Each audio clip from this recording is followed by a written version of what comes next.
Hello, and welcome to Midnight Tales, a space where everyone can immerse themselves in peace and enchantment before drifting off to sleep. Tonight, we'll explore another captivating story that invites calm and lightness, helping you rest and recharge. But first, let's take a moment to gently prepare our bodies and minds for a soothing, restorative night's sleep. Make yourself comfortable, and with each slow inhale and long exhale, allow any cares from the day to slip away. It's not always easy to detach from the hustle and mental overload, especially before bed. However, remember this: the less we worry about how quickly we'll fall asleep, the easier it is for our minds to release any tension. Let the rhythm of your breathing carry away lingering worries, and let the story you're about to hear guide you into deep relaxation. Now, close your eyes and allow the magical atmosphere to softly envelop you. Enjoy the story, and may you find peaceful, restful sleep here on Midnight Tales.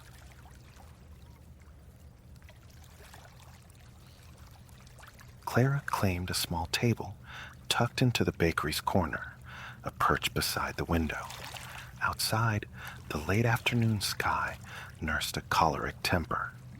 Daylight along the Maine coast surrendered early in these autumn days, a retreat hastened now by bruised clouds galloping overhead. Confused by the premature twilight, a few street lamps along the thoroughfare already cast hesitant pools of illumination. Indoors, where Clara sat, the contrast with the gloomy chill could not have been starker. Though closing time hovered near, the air hung thick and comforting with the mingled scents of coffee and baking bread.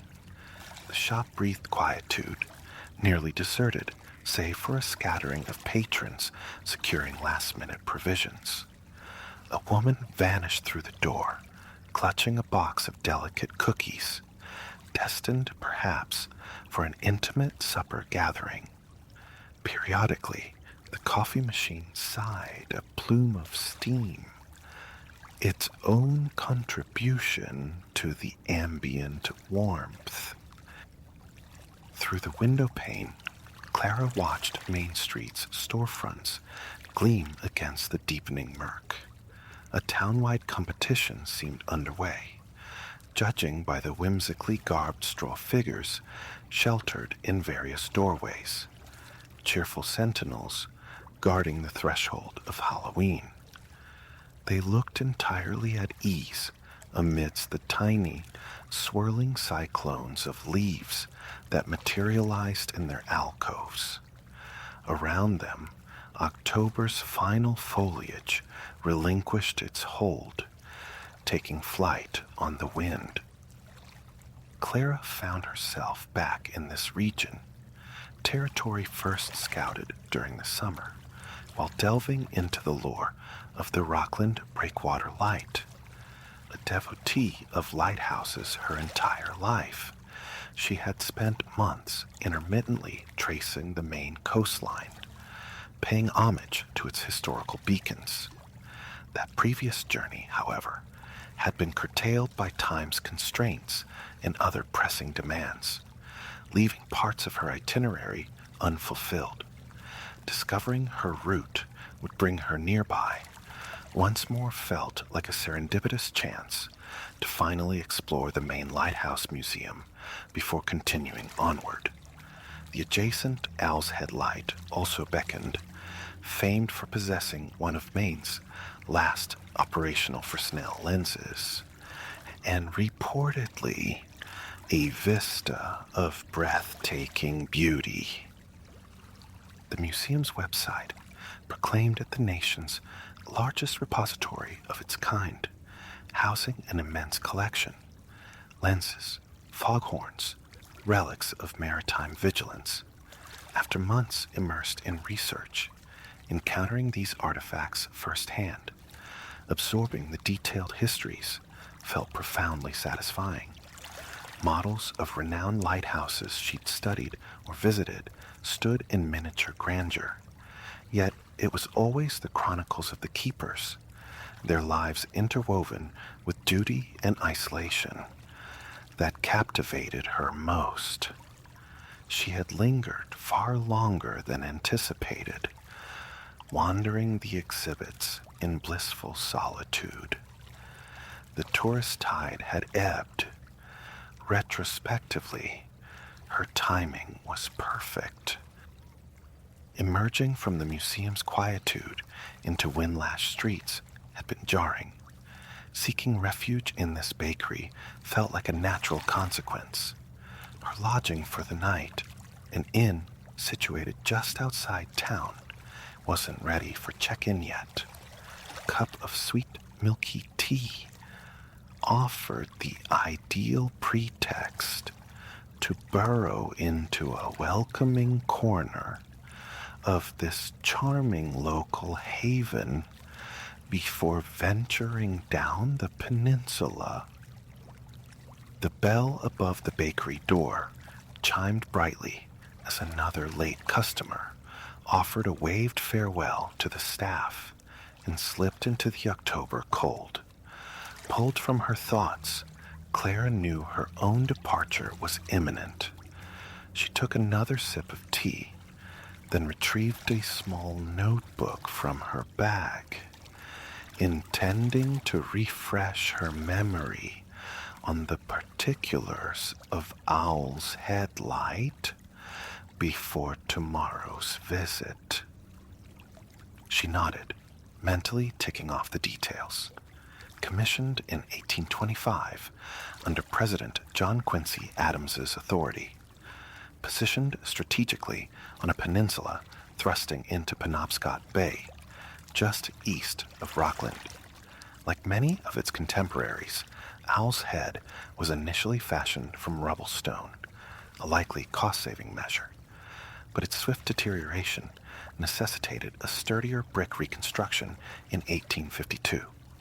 The tower itself was rather diminutive, a mere 30 feet tall, yet perched atop a bluff, nearly 100 feet above the waves, its beam carried impressively far across the bay. The modest fourth-order Fresnel lens, installed post-renovation, proved sufficient to project light some 18 nautical miles, not colossal in the grand hierarchy of lenses, as Clara's recent studies had taught her. Draining the last of her tea, Clara set the notebook down. The narrative of this compact lighthouse seemed relatively unadorned. Primarily, she anticipated the view. A quote attributed to Samuel Adams Drake, discovered in his book, The Pine Tree Coast, had lodged itself in her mind. Owl's Head ushers at once upon a scene almost too beautiful to profane with speech. When we are looking at it, impossible to find language to do it justice. Whether this held true amidst late autumn's dun austerity remained to be seen. But she was eager to judge for herself come morning. Clara folded the notebook, tucking it away. Rising somewhat reluctantly from her snug window haven, she cleared her table, donned her warm coat, and wound a soft scarf around her neck. Pushing open the door, she stepped back into the brisk air. Now, nearly all the street lights concurred on the lateness of the hour, casting a soft, uniform glow along the pavement. Clara walked past the vintage theater's neon marquee to where her car waited. She slid gratefully into the comparative warmth of the driver's seat, placing her bag beside her. With the engine humming faithfully and heat whispering from the vents, She activated the navigation, aiming the vehicle toward her shelter for this blustery night. The bed and breakfast wasn't distant. Driving south as the town receded, she passed a turnoff she recognized as the route to the lighthouse. Tonight, however, the allure was simply cozying indoors. Glimpses of the harbor flickered to her left before the road veered slightly inland, flanked by dense thickets. A weathered sign, barely decipherable in the fading light, announced her entry into the town that grew from sea and stone. Perhaps 10 minutes elapsed before she arrived amidst a small constellation of houses and businesses encircling a cove. Gratitude swelled for her navigation system. Addresses proved elusive in the near-total darkness. Nevertheless, she located the correct driveway on her first attempt. Pulling into an empty space, she might indeed be the sole guest tonight, she mused. Clara opened her car door into a rising wind, retrieved her overnight bag from the trunk, and head bowed against the gusts, hurried onto the covered porch. She opened the front door of the house, wrestled her luggage inside, and pulled the door shut, instantly sealing out the autumn chill. She paused in the entryway, catching her breath. The house felt old, perhaps a former farmhouse, she speculated. Not grand, but undeniably cozy. Her gaze fell to the rustic, wide wooden planks underfoot, then shifted through a nearby doorway into a living room where flames danced merrily in a hearth. A small desk stood before her, bearing a bell. Before she could ring it, however, footsteps approached rapidly from the rear of the house. A woman appeared, casually clad in jeans and an apron, looking as though summoned directly from the kitchen. A broad smile bloomed on her face as she introduced herself as Martha, welcoming Clara with polite apologies for her informal attire. Clara reassured her, laughing, that she hadn't expected formality, the feeling strengthening that this was indeed the inn's quiet season. The atmosphere was pleasingly relaxed. Martha led Clara upstairs, showing her to her room. "You're our only guest tonight," she explained, "so I gave you the big room with the pretty view." Clara expressed her thanks, imagining the pleasure of seeing the vista revealed by morning light. Her host then extended an invitation for a light supper downstairs once she was settled. "With no one else expected," Martha added, "I thought you might enjoy a bite by the fireside. Does that sound appealing?" It sounded utterly marvelous, Clara confirmed. With that, Martha departed, closing the door softly behind her. Clara surveyed her room. It did possess what seemed like excellent windows, though the current darkness offered no hint of the promised panorama. Drawing the curtains against the night, she took stock of the welcoming space. A queen-size bed dominated the center, adorned with a patchwork quilt and crisp white sheets. Hardwood floors, mirroring those downstairs, lent warmth, softened by an oval braided rug. An antique chest of drawers stood nearby, surmounted by a charming old lamp, casting a golden circle of light. The walls wore wallpaper, patterned with delicate florals. The entire room felt both spacious and snug. She anticipated reading in bed later. This was the perfect sanctuary for the night. After smoothing her wine-tousled hair in the mirror and arranging a few belongings, she decided to head downstairs. Hunger wasn't pressing, but the fireside beckoned irresistibly. Book in hand, she left her bedroom refuge, descending the slightly creaking stairs back to the living room. Several immense, soft armchairs and a small sofa clustered around the fireplace. Clara chose one, sinking gratefully into its embrace, drawn to the gently flickering flames. The room was tastefully appointed with bookcases and intimate furniture groupings, suggesting conversational nooks. A bay window presumably overlooked the street, though the darkness outside veiled everything. Streetlights were sparse in this small riverside hamlet. After a few moments, Martha reappeared, poking her head around the corner to offer dinner options. Clara gratefully accepted a bowl of seafood chowder and a green salad. Martha promised a swift return with a tray and vanished once more. Clara leaned back into the armchair's depths, closing her eyes. The room's only sounds were the rhythmic ticking of a nearby grandfather clock and the fireplace's companionable crackle. Faintly, she could hear Martha moving about in the kitchen, opening and closing cupboards. She was fortunate Martha returned promptly with dinner, as the profound relaxation threatened to lull her to sleep.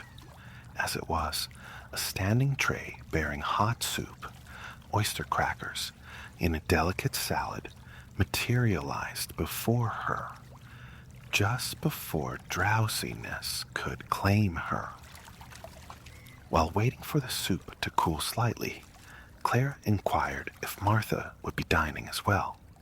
Martha replied she'd already eaten, but settled into a chair opposite Clara, asking about her morning plans. Breakfast, she reminded Clara, was included.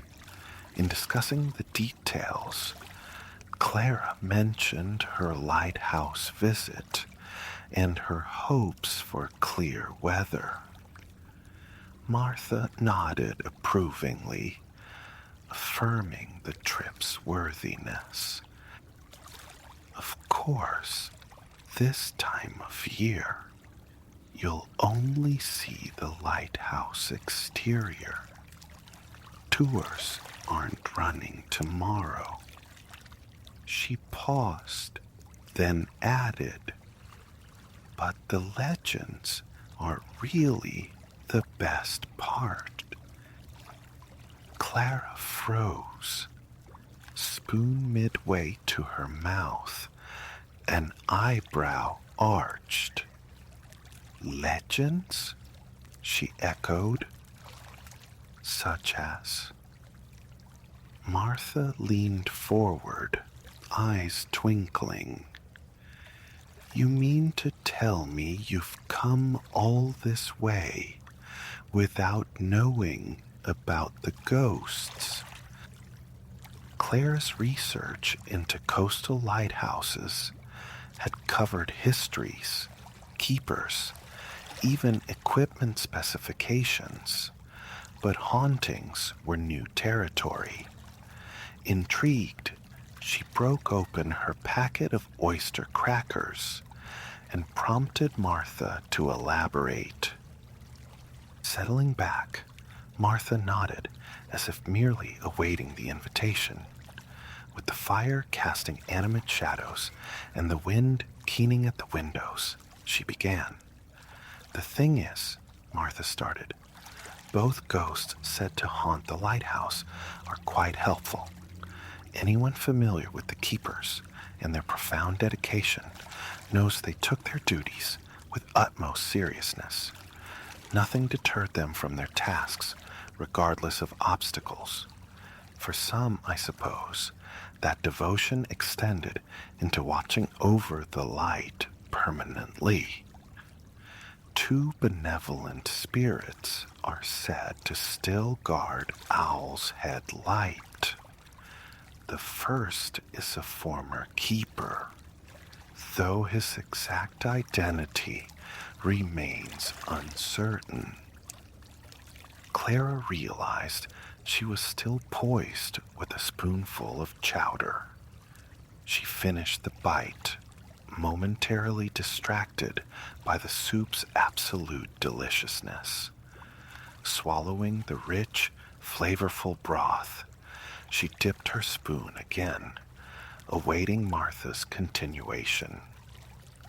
With perfect timing, her host resumed.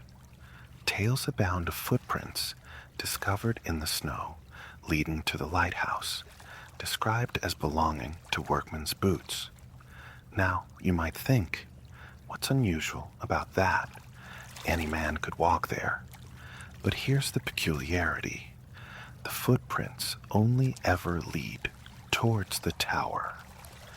Martha spread her hands dramatically, and upon following these tracks, astonished keepers have found the brass gleaming and the lens meticulously cleaned. Clara recalled all she'd learned about the sacrosanct nature of daily maintenance. Such spectral assistance would indeed signify a spirit of the most helpful order. Martha wasn't finished with the ghostly keeper. In the 1980s, she continued, a family lived at Owl's Head Light, including their 2-year-old daughter, Annie. Her father apparently found her out of bed one night, whereupon she earnestly informed him, "Fog's rolling in. Time to put the foghorn on." Anyone who spent time around toddlers knows they absorb odd phrases. Yet the keeper and his wife swore they'd never uttered such words near little Annie. She'd conjured it herself.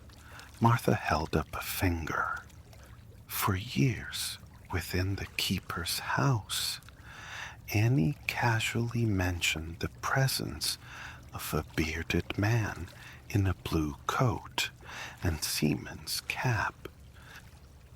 Clara realized she'd finished her chowder without noticing, sheepishly placing her spoon beside the empty cracker packet.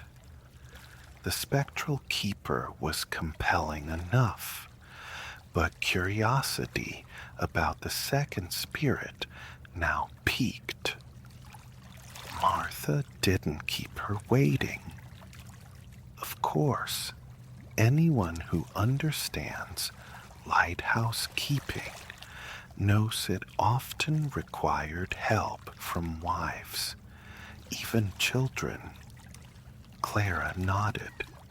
Her research certainly confirmed this. Martha continued her narrative. There's a benevolent presence many call the little lady, seemingly intent on maintaining the household at Owl's Head. Apparently, she enjoys rattling silverware in the keeper's house kitchen. She's also been linked to doors, opening and closing inexplicably. Martha shrugged, conveying impartiality. Then she added, a keeper in the late 1980s reported his wife seeing a woman in a white dress gazing out the windows, and their son insisted a lady liked to sit in a chair in his room. People say she imparts a peaceful feeling when her presence isn't unwelcome. Clara contemplated the two stories, and naturally, after the light was automated in the late 80s, there's no one living there to report if the ghosts remain, she ventured. Martha nodded again, approvingly. Precisely. For all we know, the spirits are the only ones keeping a 24-hour watch to this day. Having now dispatched her lovely green salad, Clara leaned back in the plush armchair, folding her napkin on the tray. Martha paused, asking if she'd care for some hot cider. Clara agreed enthusiastically, and her host carried the tray to the kitchen to fetch their drinks. Sinking a little lower in her seat, Clary watched the mesmerizing flicker in the hearth, a warm languor beginning to weigh down her limbs. Martha returned bearing 2 steaming mugs, releasing a delicious aroma of apples into the room. She placed a cup on the side table between them and resumed her seat. Of course, she began anew. My favorite story about Owl's Headlight isn't ghostly at all. It involves a truly heroic dog named Spot. At this, Clara's eyes widened. She lifted her hot cider, blowing gently to cool it, pausing to inhale the comforting, spicy fragrance with closed eyes, before asking Martha to tell her about Spot. Her host obliged readily. During the 1930s and 40s, a keeper resided at the lighthouse with his family, including 2 daughters, Millie and Pauline. Legend holds they trained their Springer Spaniel, Spot, to ring the fog bell by tugging its rope whenever a boat passed. It became customary for passing vessels to answer with a bell ring or horn toot. Spot held particular affection for the mailboat from Martinique's island. The mailman, Silas Croft, was known for bringing treats. Predictably, the dog always reacted to the unique thrum of his engine. Well, one ferocious storm night, snowbanks completely buried the fog bell. Meanwhile, Silas needed that bell more desperately than ever to navigate past the rocks at the cliff base. As the tale goes, hearing the mailboats approach, Spot scratched frantically to be let out. He raced to the shore and commenced barking furiously. Silas managed to whistle back in response, successfully steering clear of the treacherous rocks. Thus, Spot became a hero.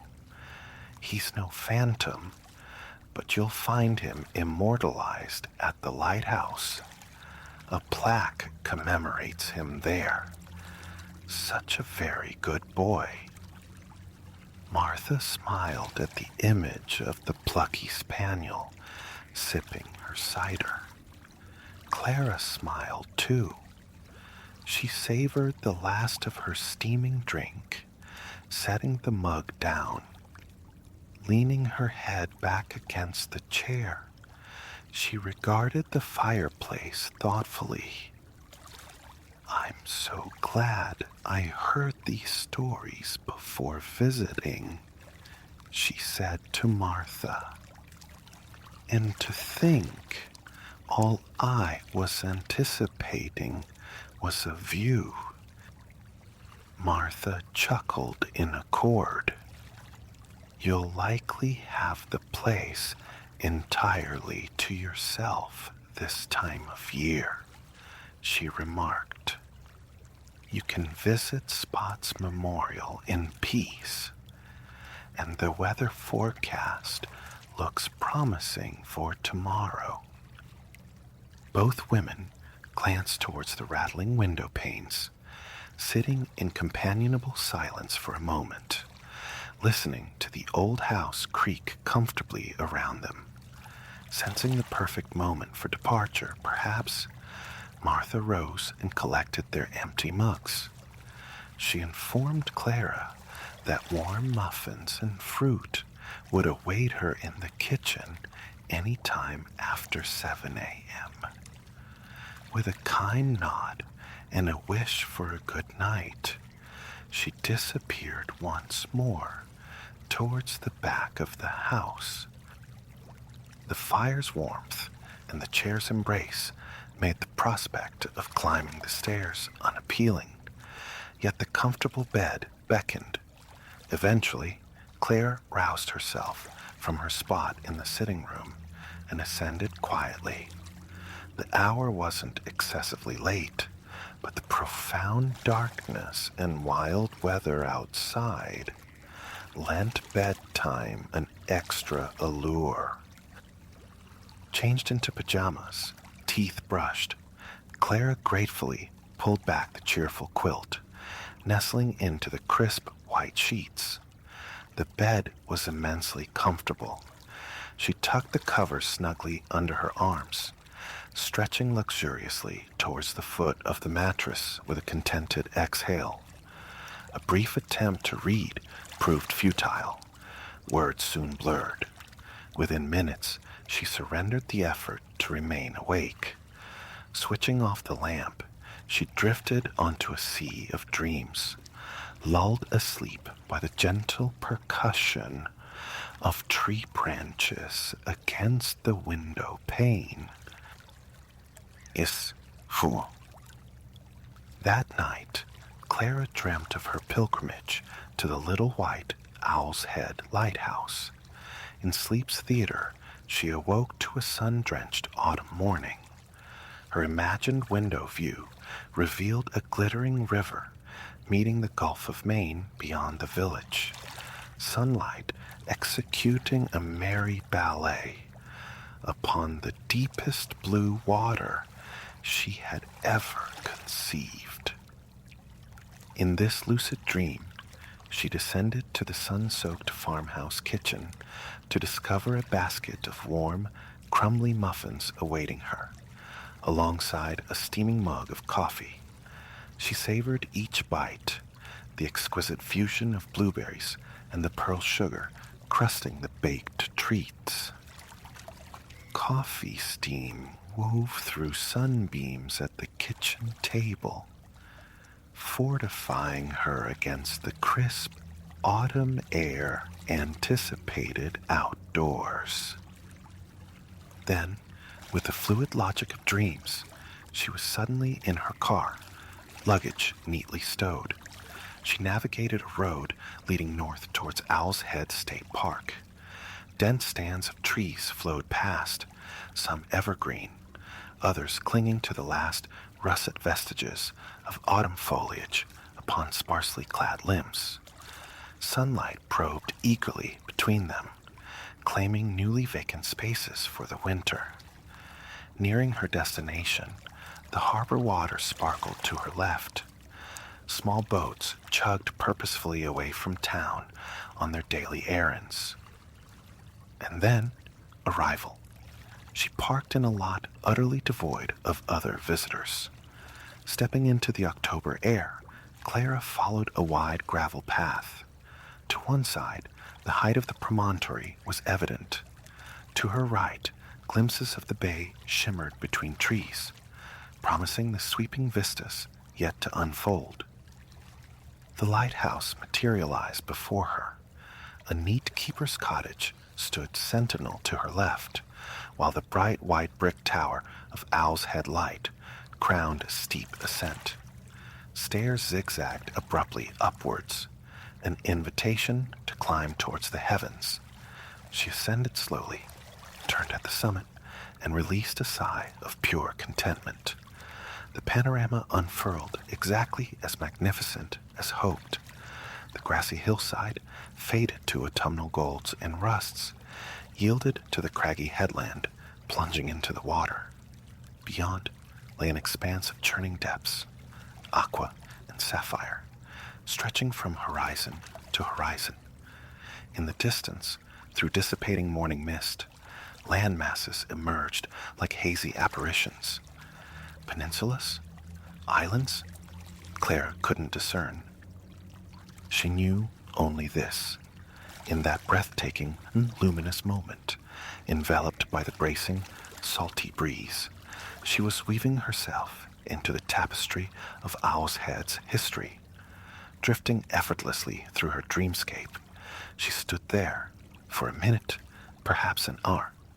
Eventually, she found herself before a simple stone marker inscribed, Spot, the lighthouse dog. Reading this plain epitaph, etched forever onto this isolated hillside above the sea, Clara smiled inwardly just before waking, imbued with a comforting certainty that this unassuming beacon would forever possess faithful guardians watching over it. The parchment dry leaves shatter under your boots as you meander down the country lane. Ahead, suspended from an old, sun-silvered wooden gate, a carved slab points towards your destination, Ember Hollow Farm. Far horizons, cradle-forested mountains, swathed in autumn's burnished tapestry. Here, though, the land yields, flattening into fields ripe for cultivation, perfect ground for pumpkins. Above, the sky stretches, a tender blue canvas scattered with clouds like drifts of cottonwood fluff. Your gaze lowers, snagging on a flawless maple leaf, resting near the immense red and yellow tree beside you. Bending, you carefully pinch its stem. Held aloft against the sun's diffused radiance, its intricate structure is a marvel. Unlike its brittle brethren scattered about, this one retains a supple memory of moisture, firm yet yielding. Too exquisite to abandon, you decide, tucking it gently into your satchel, a memento. Approaching the gate, a cool zephyr sighs past, whispering through the weave of your shirt. Instinctively, you draw your fine wool scarf a fraction closer, a small defense against the chill. The gate's metal closure feels cool beneath your thumb as you lift it. A rattle and groan echo its venerable age. Decades, surely, it has stood sentinel on this farm. You secure the latch behind you with a soft click. Turning, the air greets you, thick with the warm perfume of mature pumpkins, mingled with the sweet, sharp tang of apples. The pumpkin patch unfurls from a short dirt avenue flanked by tall, slender trees. Leaves in every shade of fire and earth, scarlet, gold, russet, ochre, pattern the pale trail. Some protest with a crisp report beneath your shoes. Others, still soft, offer only silence. You near a small timbered booth, the threshold for entry. A woman, Ilara, sits within, offering a warm welcome. Kind words are exchanged, a brief communion. You retrieve the necessary cash from your pocket, placing it in her hand. Her smile accompanies the metallic clink of the money box opening. She presents a ticket. You trace its papery surface with your fingertips, turning it over once, twice, before securing it in your pocket. Past the booth, the full panorama of Ember Hollow Farm reveals itself. Gourds proliferate, a cornucopia of size and hue. Diminutive orange pie pumpkins nestle near the pale spectral allure of ghost pumpkins. You pause, admiring the stark beauty of the white ones, their glossy flanks crowned with thick, dark stems. How might they taste, acrid or ambrosial? The thought drifts idly. It's been too long since your last visit. You'd nearly forgotten the sheer, bounteous invention of nature. Verdant globes, speckled yellows, even party-colored wonders lie scattered across the field. Your eyes roam further, discovering more than just pumpkins. A white barn with a stark black roof stands nearby, an architectural echo of the ghost pumpkins. Signs beckon towards a corn maze, an apple orchard, hayrides, a bonfire. An especially inviting nook promises treats and warm beverages. A definite future indulgence, you resolve. To your right, a large map is mounted on a sturdy signpost. You trace a route to the apple orchard, etching the farm's layout into your mind. Towards the orchard you head, questing for the quintessential crisp crimson apple. For a time, you follow a narrow path bordered by displays of painted pumpkins, whimsical autumnal decorations, and substantial hay bales. A glance around confirms a pleasing tranquility. Families and small groups dot the landscape, but it's far from overrun. The promise of a peaceful excursion settles warmly within you.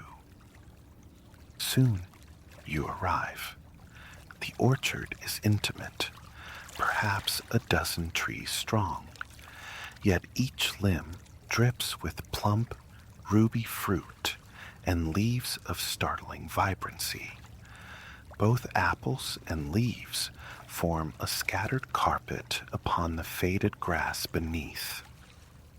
A delicate breeze murmurs through the branches, the crisp air brushing your arms. Though clad in a warm cardigan and scarf, the light wind finds the tiny interstices in the knit.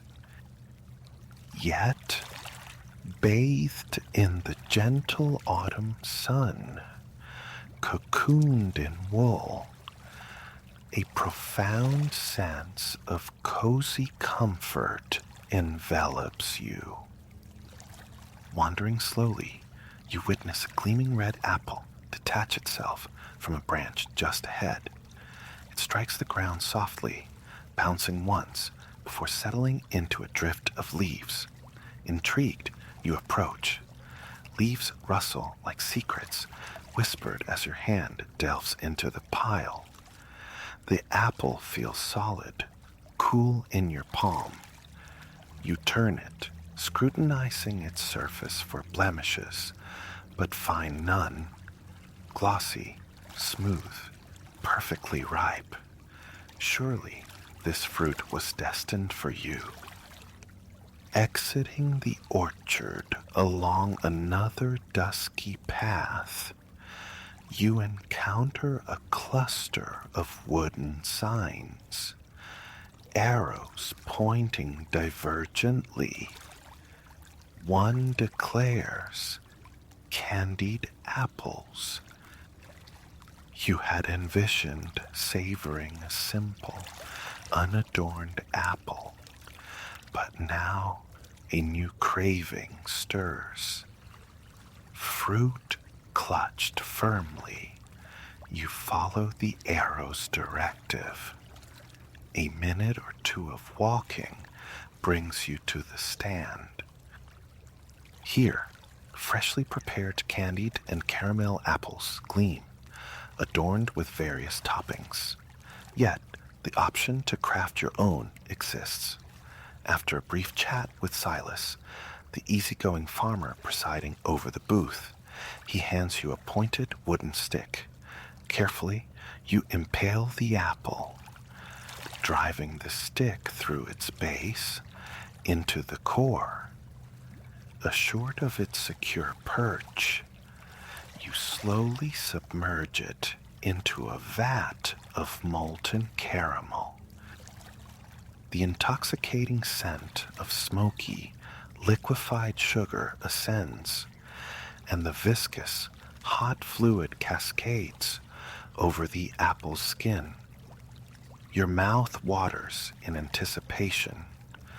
As a final flourish, you roll the sticky orb across a bed of chopped peanuts. Perfection. You thank Silas for his assistance, turning away towards the main patch, just as a pair of children, hands clasped, dart past, their faces alight with eagerness for their own apple-making turn. Presently, a wooden bench appears, offering an ideal spot for repose and indulgence. It emits a gentle creak as you settle onto it, yet feels comfortably solid beneath you. From this vantage, the view across the patch is magnificent.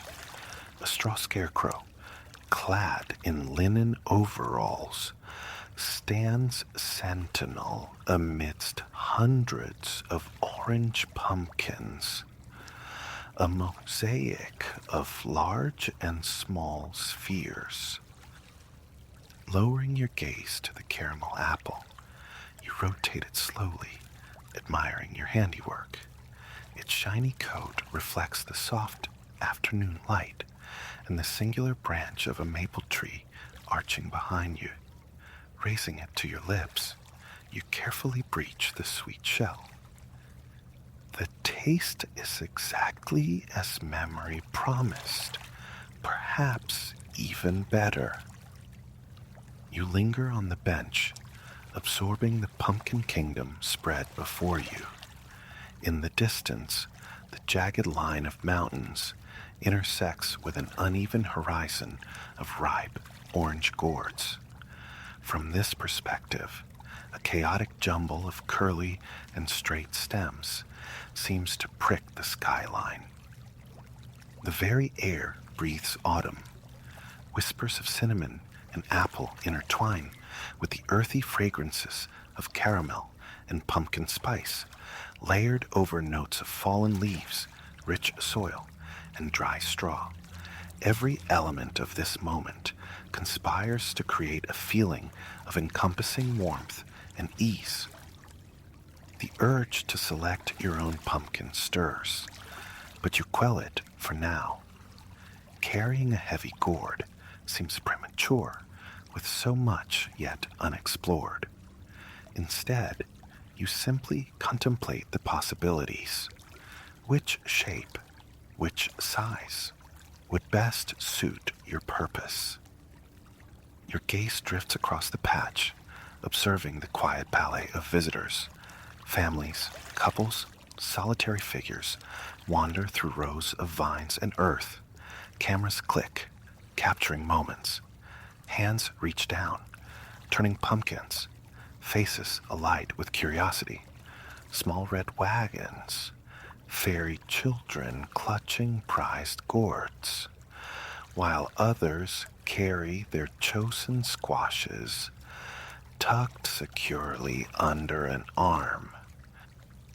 After some time, you rise from the creaking bench, resuming your exploration towards the black and white barn glimpsed earlier.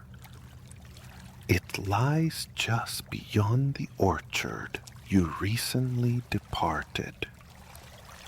Rather than retracing your steps to the right, you opt for a path veering left. As the day matures, the breeze acquires a sharper edge.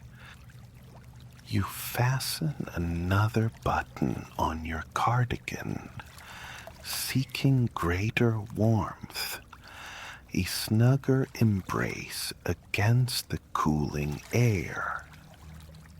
Walking towards the barn, you notice crows wheeling overhead, their calls punctuating the quiet sky.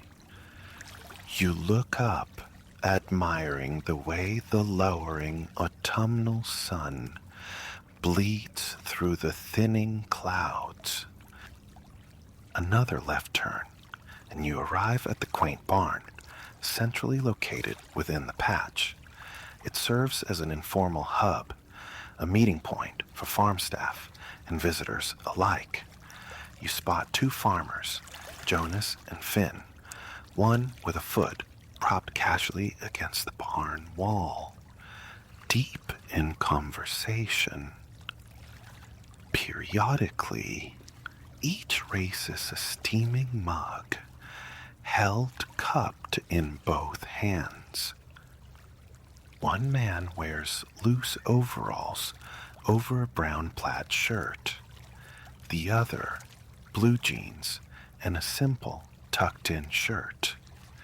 Both sport sturdy, comfortable-looking boots. Laughter punctuates their easy chat as they savor their warm drinks. The soft susurration of leaves fluttering in a nearby tree captures your attention. Turning, you watch as several detach, spiraling in a graceful descent before settling onto the grass. A few catch the breeze, tossed upwards towards the barn, drawing your gaze along with them. From the corner of your eye, horses, standing within an unpainted picket fence enclosure, they graze with quiet intensity. You watch their slow, methodical cropping of grass, the contented rhythm of their chewing. A smile touches your lips as you observe them from a respectful distance. One is a rich, chocolatey brown, its mane a perfect match. The other, a golden dun with a flaxen mane. A sudden gust lifts the fine hairs of their manes, a fleeting, airy dance. They shake their heads, clearing their vision, before returning their focus to the grass. Truly noble, majestic creatures, you reflect. Just then, another farmer, Maeve, emerges from the barn's rear. She begins to groom the chocolate-brown horse, which leans into the attention with apparent pleasure. Deciding it's time to move on, you leave the horses to their quiet communion of brushing and grazing. All around, the pumpkin patch hums with gentle activity. You spot a tractor pulling a wagon laden with hay bales. Families are assembling, anticipating a ride around the farm. You recognize this as a quintessential patch experience, briefly tempted by the thought of the crisp October air rushing past, the gentle jostle of the ride. But you relinquish the idea, leaving it to the waiting groups. As the wagon fills and departs, a sudden quiet descends near the barn. You find yourself almost alone, enveloped in a profound calm. It's no surprise your mind feels serene, utterly relaxed here. A distinct crackling sound drifts towards you from the barn's far side. Recalling the map, you realize this must be the bonfire area. You walk towards the sound, noticing a thin plume of smoke rising as the crackling intensifies. You arrive at a circle formed by cut logs, centered around a medium-sized bonfire, glowing warmly amongst protective rocks. The familiar, comforting aroma of burning wood greets your senses. Few things feel more intrinsically autumnal than a bonfire, you muse. The entrance to this enclave is marked by an archway crafted from cut wood, adorned with dried corn stalks. Twin hay bales flank the entrance, each topped with an attractive assortment of squash. Passing through the arch, you admire the thoughtful details evident throughout the farm. Fairy lights are strung overhead, forming a twinkling canopy above the fire pit. Beneath them, sturdy hay bales and logs offer ample seating. To your right, under a covered shelter, vendors dispense treats and warm drinks. The temperature is noticeably dropping as evening approaches. A hot beverage seems the perfect antidote. You happily approach the shelter, drawn in by the pervasive scent of cinnamon and spice. The fire's companionable crackle remains audible behind you, setting an idyllic mood. The menu, handwritten on a chalkboard suspended from a wooden pillar, lists pumpkin spice, hot chocolate, warm apple cider, and coffee. After a moment's deliberation, you choose the pumpkin spice hot chocolate. You are at a pumpkin patch, after all. The sign proclaims their blend homemade, and the earthy, chocolatey fragrance already seems to beckon you personally. The attendant, Leo, smiles as he hands you the drink. It arrives in a dark green ceramic mug, adorned with painted pumpkins. You pay, offer thanks, and wave a brief goodbye. Turning, your gaze returns to the inviting bonfire. A fleeting wish for one just like it in your own backyard surfaces. You picture yourself roasting marshmallows, watching them brown and crisp before yielding to a gooey, sweet interior. Friends gathered close, sharing ghost stories appropriate to the season, huddled near the flames, exchanging tales, warmed by hot cider and tea. The lengthening nights would feel shorter, held at bay by good company. You cross the grass and select a hay bale for a seat. Your palm slides across its surface, registering the rough and dry texture, catching a faint whiff of its dusty scent beneath the dominant notes of the hot chocolate cradled in your hands. You inhale deeply, feeling tension dissolve. Bringing the mug closer, you savor the rich aroma before taking a generous sip. The pleasant warmth spreads through you, an internal soothing. Closing your eyes, you focus purely on sensation. The rustle of leaves in the surrounding maples and birches, the persistent crackle of the nearby fire. The quintessential sense of autumn envelop you. A complex perfume of spice, earth, smoke, and decaying foliage. You feel utterly, profoundly at peace. As the sun dips below the horizon and twilight deepens, the fairy lights seem to intensify their sparkle. The fire radiates a more potent warmth. It has been a truly beautiful day. Now, you simply sit, sipping your hot chocolate, appreciating the season's crisp clarity, the fire's embrace, the wind's soft song. Later, you will find the perfect pumpkin to carry home. And who knows, perhaps that backyard fire pit will become a reality this season. Perhaps friends will gather for homemade pumpkin pies and stories. It doesn't have to remain a dream, you think. Letting the tangible atmosphere of this place seep into your senses. You hold the warm mug with both hands, utterly content, perfectly cozy. You sit, offering silent thanks to the earth for the splendor of autumn and for this wonderful day spent at Ember Hollow Farm.